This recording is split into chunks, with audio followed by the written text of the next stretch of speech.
नमस्कार, जय हिंद, दाब भारत माता की जय। मैं सत्यम ठाकुर फिर से स्वागत करता हूं आप लोगों को दरोगा अड्डा पे। और एक कृषि और पशुपालन का पहला पार्ट होगा, ठीक है। चलिए इसको याद करते हैं हम और आप दोनों मिलकर।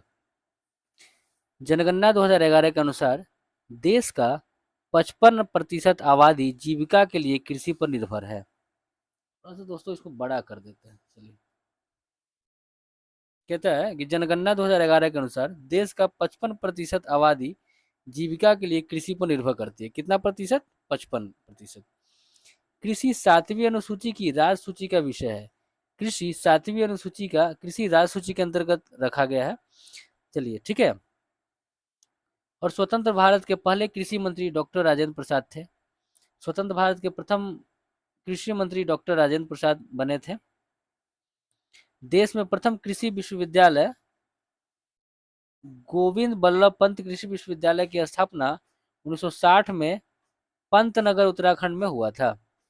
देश में प्रथम कृषि विश्वविद्यालय गोविंद बल्लभ पंत कृषि विश्वविद्यालय की स्थापना 1960 में पंतनगर उत्तराखंड में हुआ था। देश में प्रथम कृषि विश्वविद्यालय गोविंद बल्लभ पंत कृषि विश्वविद्यालय की स्थापना 1960 में पंतनगर उत्तराखंड में हुआ था। प्रथम कृषि विज्ञान केंद्र की स्थापना 1974 में पुडुचेरी में हुआ था। प्रथम कृषि विज्ञान केंद्र की स्थापना 1974 में पुडुचेरी में हुआ था। प्रथम कृषि विज्ञान केंद्र की स्थापना 1974 में पुडुचेरी में हुआ था। एक बार फिर से देखेंगे।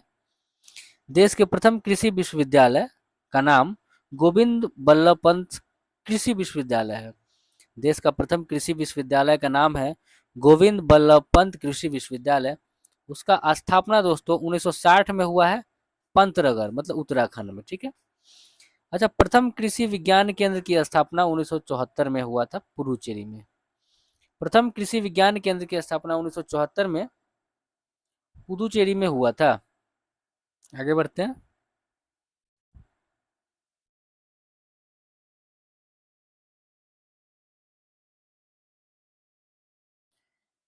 कहता है कि भारतीय कृषि अनुसंधान संस्थान की स्थापना मूल रूप से 1905 में बिहार के पूसा में हुआ था।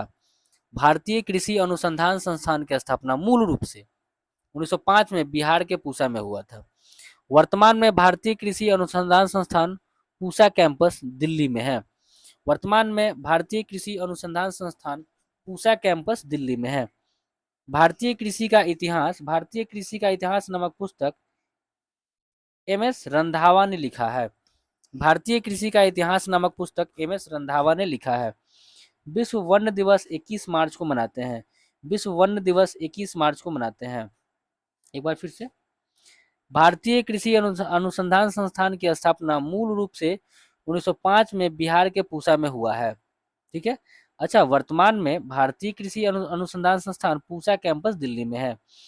भारतीय कृषि का इतिहास नामक पुस्तक एम.एस. रंधावा द्वारा लिखा गया है। भारतीय कृषि का इतिहास नामक पुस्तक एम.एस. रंधावा द्वारा लिखा गया है।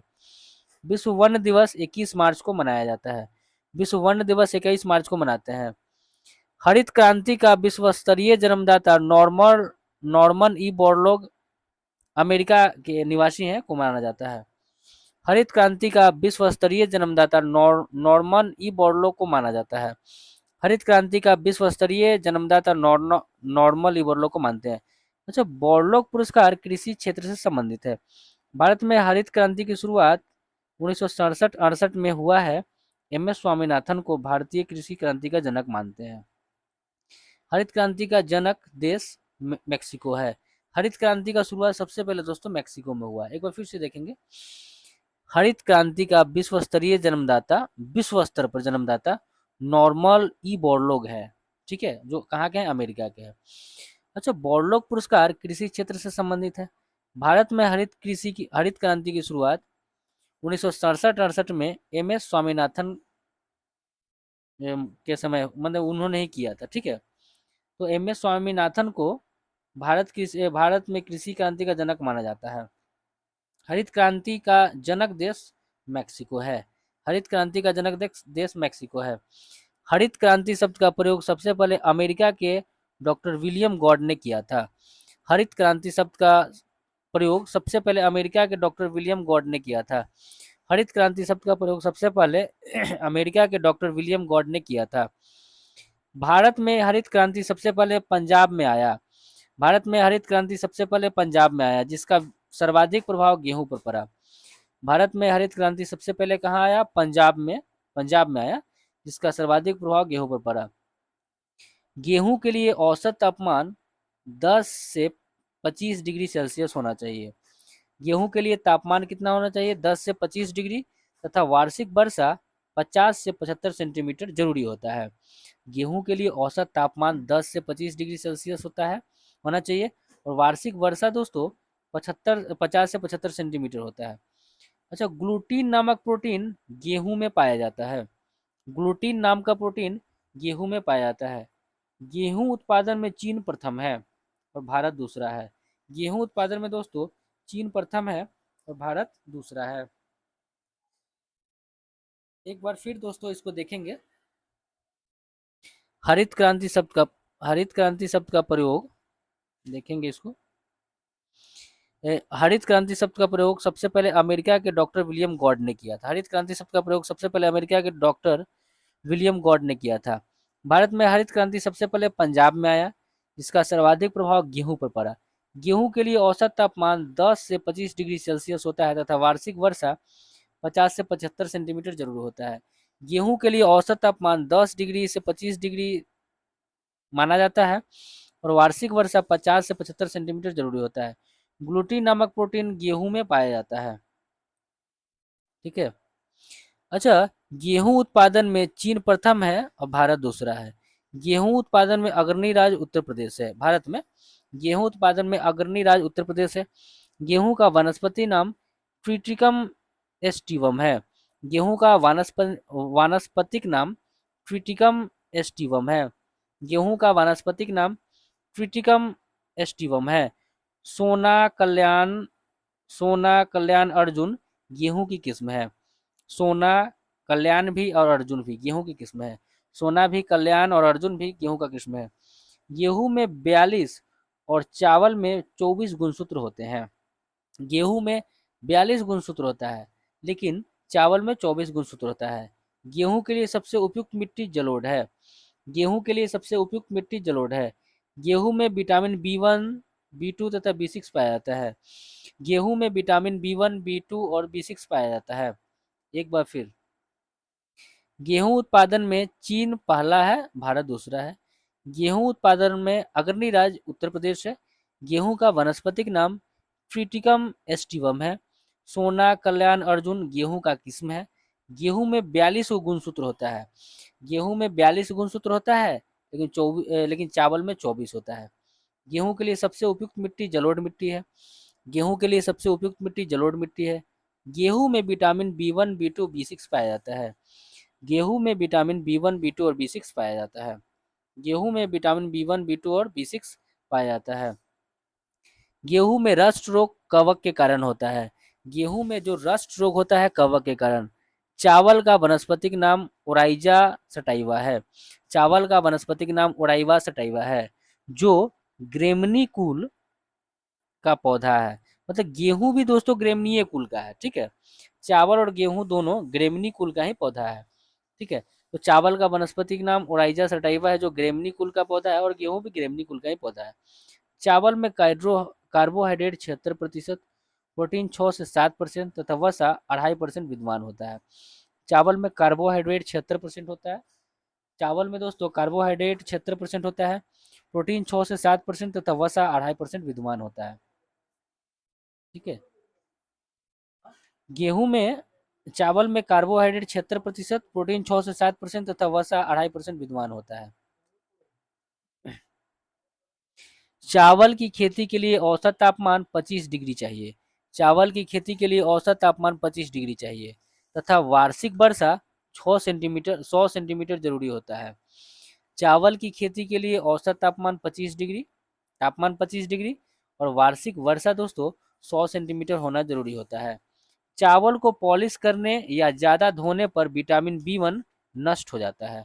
विटामिन B1 का रासायनिक नाम थायमिन है, तो वही थायमिन नष्ट हो जाता है या विटामिन B1 नष्ट हो जाता है। धान में खैरा रोग होता है जस्ता की कमी के कारण। धान में जो दोस्तों जो खैरा रोग होता है ना, वो जस्ता की कमी से होता है। धान में खैरा रोग जस्ता की कमी से होता है। जया, पद्मा, सोना, मधु सारे के सारे धान की प्रजाति है। जया, पद्मा, सोना और मधु इत्यादि धान की प्रजाति है। तो धान की प्रजाति कौन कौन हो गया? जया, पद्मा, सोना और मधु। विश्व में धान की प्रथम बौनी किस्म IR8 है। विश्व में धान की प्रथम बौनी किस्म दोस्तों IR8 है। विश्व में धान की प्रथम बौनी किस्म IR8 है। एक बार फिर से देखेंगे। चावल की खेती के लिए औसत तापमान कितना चाहिए? 25 डिग्री और वार्षिक वर्षा 100 सेंटीमीटर। चावल को पॉलिश करने से कौन नष्ट हो जाता है? पॉलिश करके करने या ज्यादा धोने। देखिए, चावल को ज्यादा पॉलिश कर देंगे या ज्यादा धो देंगे ना, तो विटामिन B1 दोस्तों नष्ट हो जाता है, जिसको थायमिन कहा जाता है। धान के खैरा रोग होता है जस्ता की कमी से। जया, पद्मा, सोना, मधु धान की प्रजाति है। विश्व में धान की प्रथम बौनी किस्म IR8 है। विश्व में धान की प्रथम बौनी किस्म दोस्तों IR8 है। चलिए अगला है, धान की खेती प्रतिरोपित बुआई द्वारा होता है। धान की खेती प्रतिरोपित बुआई द्वारा होता है।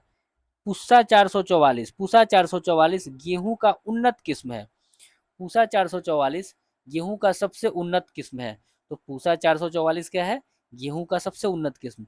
अच्छा, पंतजी 114 चना का एक प्रजाति है। पंतजी 114, पंतजी 114 चना का प्रजाति है। और पूसा 444, पूसा 444 गेहूं का उन्नत किस्म है और पंतजी 114 चना का प्रजाति है। तंबाकू में विषैला तत्व निकोटीन है। दलहनों का राजा चना तथा रानी मटर होता है। दलहन का राजा चना होता है और रानी मटर होता है। दलहन का राजा चना और रानी मटर होता है। अच्छा, मिट्टी में नाइट्रोजन की कमी पूरी करने के लिए चना बोने की प्राथमिकता दी जाती है। अच्छा, मिट्टी में अगर नाइट्रोजन कम है तो उसकी कमी को पूरा करने के लिए खेत में कभी कभी चना बोना चाहिए दोस्तों। ठीक है, आगे चलिए दोस्तों। T2,4-D खरपतवारनाशी है। आम का वानस्पतिक नाम मेंजीफेरा इंडिका है।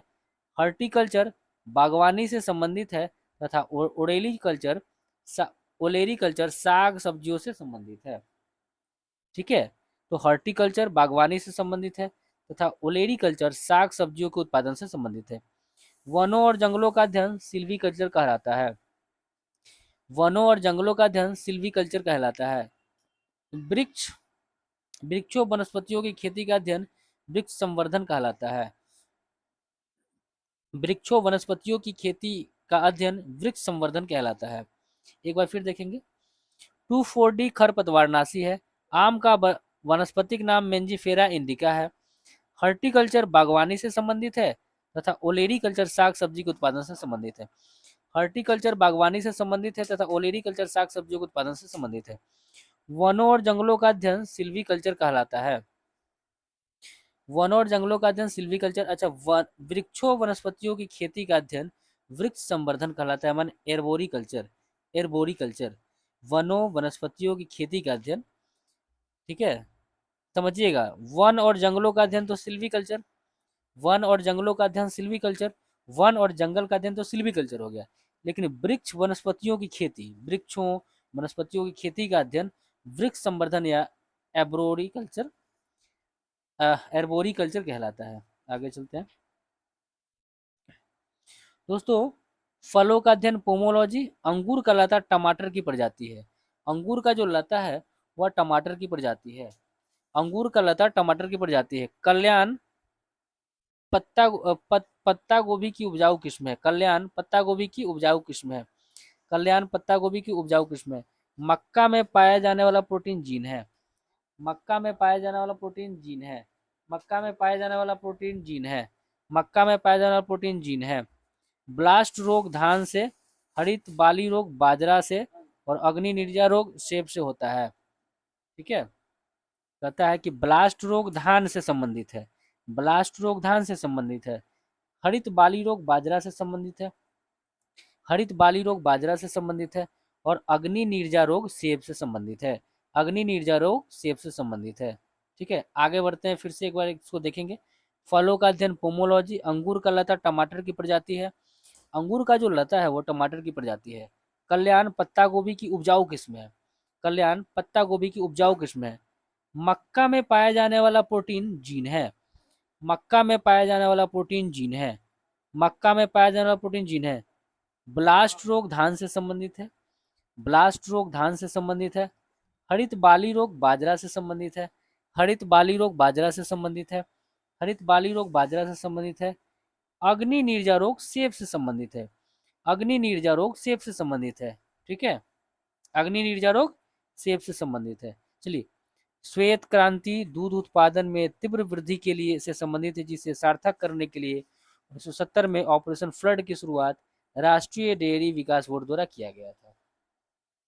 समझिएगा, श्वेत क्रांति दूध उत्पादन में तीव्र वृद्धि से संबंधित है, ठीक है, जिसके सार्थक करने के लिए 1970 में ऑपरेशन फ्लड की शुरुआत राष्ट्रीय डेयरी विकास बोर्ड द्वारा किया गया था। राष्ट्रीय डेयरी विकास बोर्ड की स्थापना 1965 में हुआ था, जिसका मुख्यालय गुजरात के आनंद में है। कहते हैं दोस्तों कि राष्ट्रीय डेयरी विकास बोर्ड की स्थापना 1965 में हुआ था, जिसका मुख्यालय गुजरात के आनंद में है। राष्ट्रीय डेयरी विकास बोर्ड की स्थापना 1965 में हुआ था, जिसका मुख्यालय गुजरात के आनंद में है। आगे बढ़ते हैं। डॉक्टर वर्गीज कुरियन को भारत में श्वेत क्रांति ऑपरेशन फ्लड का जनक कहा जाता है। राष्ट्रीय डेयरी अनुसंधान संस्थान करनाल में हरियाणा में है। राष्ट्रीय डेयरी अनुसंधान संस्थान करनाल हरियाणा में है। राष्ट्रीय डेयरी अनुसंधान संस्थान करनाल हरियाणा में है। राष्ट्रीय डेयरी अनुसंधान संस्थान करनाल हरियाणा में है। चाय में थीन पाया जाता है। चाय में थीन पाया जाता है। कॉफी में कैफीन पाया जाता है। अरेबिका तथा रोबस्टा कॉफी का किस्म है। अरेबिका तथा रोबस्टा कॉफी का किस्म है। चाय बोर्ड कलकत्ता में है। कॉफी बोर्ड बंगलुरु में है। रबर बोर्ड कोट्टायम में है और तंबाकू बोर्ड गुंटूर में है। दोस्तों इसको याद कीजिए, चाय बोर्ड कहाँ है? कलकत्ता में। चाय बोर्ड कलकत्ता में। चाय बोर्ड कलकत्ता में। कॉफी बोर्ड बंगलुरु आप तो जानते ही हैं। रबर रबर बोर्ड कोट्टायम में है। रबर बोर्ड दोस्तों कोट्टायम में है। रबर बोर्ड कोट्टायम में है और तंबाकू बोर्ड गुंटूर में है। कपास तथा जूट रेशेदार फसलें हैं। कपास तथा जूट जो है रेशेदार फसल है। कपास तथा जूट दोस्तों रेशेदार फसल है। कपास और जूट रेशेदार फसल है।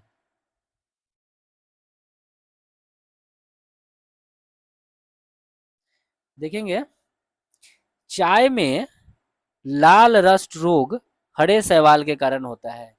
चाय में लाल रस्ट रोग हरा शैवाल के कारण होता है। चिपको आंदोलन की शुरुआत 1973 में उत्तराखंड के चमोली जिला में हुआ था। चिपको आंदोलन के प्रणेता सुंदरलाल बहुगुणा में। बस इतना याद रखिए कि चिपको आंदोलन उत्तराखंड के चमोली जिला में 1973 में। चिपको आंदोलन 1973 में, डेट याद रखेंगे। चिपको आंदोलन 1973 में। चिपको आंदोलन 1973 में उत्तराखंड के चमोली जिला में और चिपको आंदोलन के प्रणेता सुंदरलाल बहुगुणा है। रेशम के कीड़ों को बॉम्बिक्स मोरी कहा जाता है। रेशम की कीड़ा को बॉम्बिक्स मोरी कहा जाता है, जो शहतूत की पत्ती का भोजन करता है। रेशम की कीड़ा को बॉम्बिक्स कहते हैं। रेशम की कीड़ा को बॉम्बिक्स कहते हैं, जो शहतूत की पत्ती खाता है। तो रेशम के कीड़ा को क्या कहेंगे? बॉम्बिक्स। अच्छा, चाय में लाल रस रोग हरे शैवाल से होता है। ठीक है, आगे चलिए, इसको देखिएगा। रेशम के कीड़ा को क्या कहते हैं? बॉम्बिक्स मोरी। रेशम के कीड़ा को बॉम्बिक्स बॉम्बिक्स मोरी कहते हैं, जो शहतूत की पत्ती का खाता है। जूट प्रायः गोल्डन फाइबर कहा जाता है। जूट को गोल्डन फाइबर कहते हैं। जूट को दोस्तों गोल्डन फाइबर कहते हैं। जूट उत्पादन में अग्रणी राज्य पश्चिम बंगाल है।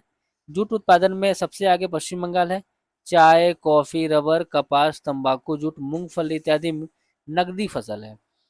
चाय, कॉफी, गन्ना, कपास, तंबाकू, जूट, मूंगफली। मूंगफली भी दोस्तों नकदी फसल है और रबर भी।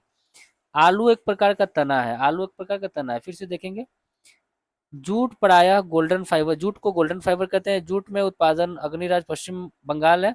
चाय, कॉफी, गन्ना, कपास, तंबाकू, जूट, मूंगफली और रबर नकदी फसल है। आलू एक प्रकार का तना है। आलू का संबंध सोलेनेसी कुल से है। आलू का संबंध सोलेनेसी कुल से है। आलू का संबंध सोलेनेसी कुल से है। आलू की उत्पत्ति सबसे पहले पेरू में दक्षिण अमेरिका में हुआ था। आलू की उत्पत्ति दोस्तों सबसे पहले दक्षिण अफ्रीका में हुआ था। मतलब दक्षिण अमेरिका में आलू की उत्पत्ति कहाँ हुआ था? पेरू में। और पेरू कहाँ है? दक्षिण अमेरिका में। आलू की उत्पत्ति हुआ है पेरू से। आलू की उत्पत्ति पेरू से, और पेरू का है दक्षिणी अमेरिका में। आलू में ब्लैक हार्ट रोग ऑक्सीजन की कमी से होता है। आलू में ब्लैक हार्ट रोग ऑक्सीजन की कमी से होता है। आलू में ब्लैक हार्ट रोग ऑक्सीजन की कमी से होता है। नारियल का वानस्पतिक नाम है कोकस न्यूसीफेरा। नारियल का वनस्पतिक नाम है कोकस न्यूसीफेरा। नारियल का वनस्पतिक नाम है कोकस न्यूसीफेरा। नारियल का वनस्पतिक नाम है कोकस न्यूसीफेरा। ठीक है, नारियल का वनस्पतिक नाम कोकस न्यूसीफेरा। पौधों की वृद्धि के लिए 16 आवश्यक तत्व की आवश्यकता होती है। पौधा की वृद्धि के लिए 16 आवश्यक तत्व की आवश्यकता होती है। पौधा में वृद्धि मापने के लिए ऑक्जेनोमीटर तथा क्रेस्कोग्राफ का उपयोग किया जाता है। पौधा में वृद्धि मापने के लिए ऑक्जेनोमीटर, पौधा में वृद्धि मापने के लिए ऑक्जेनोमीटर तथा क्रेस्कोग्राफ का उपयोग किया जाता है। पौधा में वृद्धि मापने के लिए ऑक्जेनोमीटर तथा क्रेस्कोग्राफ का उपयोग किया जाता है।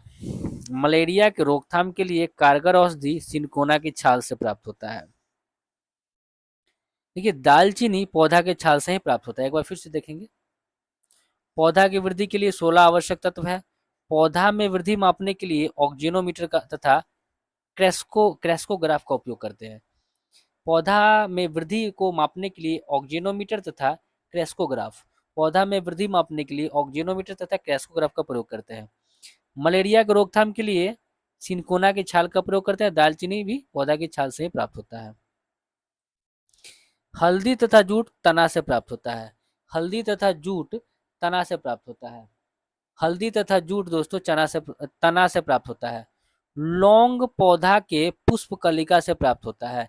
कपास के रेशा पौधों के फल से प्राप्त होता है। कपास का रेशा पौधा के फल से प्राप्त होता है। कपास का रेशा पौधा के फल से। केंद्रीय कपास अनुसंधान संस्थान नागपुर में है। केंद्रीय कपास अनुसंधान संस्थान नागपुर में है।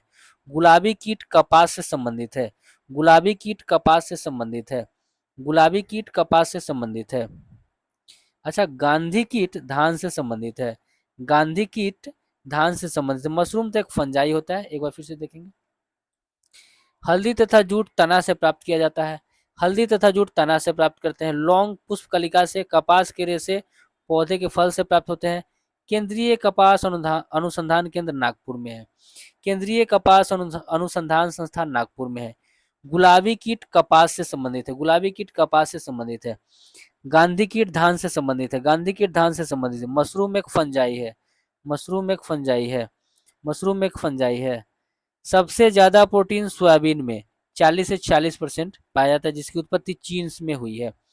सबसे ज्यादा प्रोटीन दोस्तों सोयाबीन में होता है 40 से 46%। और सोयाबीन की उत्पत्ति कहाँ से हुई है? चीन से हुआ है। सोयाबीन आया है चीन से। ठीक है। एशियाई सब्जी अनुसंधान केंद्र ताइवान में है, जबकि धान का अंतर्राष्ट्रीय शोध संस्थान मनीला फिलीपींस में स्थित है। ठीक है, तो कहता है दोस्तों कि एशियाई सब्जी अनुसंधान केंद्र ताइवान में, एशियाई सब्जी अनुसंधान केंद्र ताइवान में, एशियाई सब्जी अनुसंधान केंद्र ताइवान में, और धान का अंतर्राष्ट्रीय शोध संस्थान मनीला में है। धान का अंतर्राष्ट्रीय शोध संस्थान मनीला में है। धान का अंतर्राष्ट्रीय शोध संस्थान मनीला में है। केंद्रीय चावल शोध संस्थान कटक उड़ीसा में है। केंद्रीय चावल शोध संस्थान दोस्तों, इसको एक बार और देखिए। एशियाई सब्जी अनुसंधान केंद्र ताइवान में, एशियाई सब्जी अनुसंधान केंद्र ताइवान में, और धान का अंतर्राष्ट्रीय शोध संस्थान मनीला फिलीपींस में। ठीक है, धान का अंतर्राष्ट्रीय शोध संस्थान मनीला फिलीपींस में है।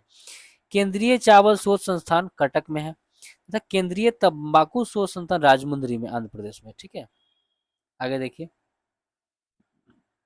राष्ट्रीय कृषि वानिकी अनुसंधान केंद्र झांसी में है।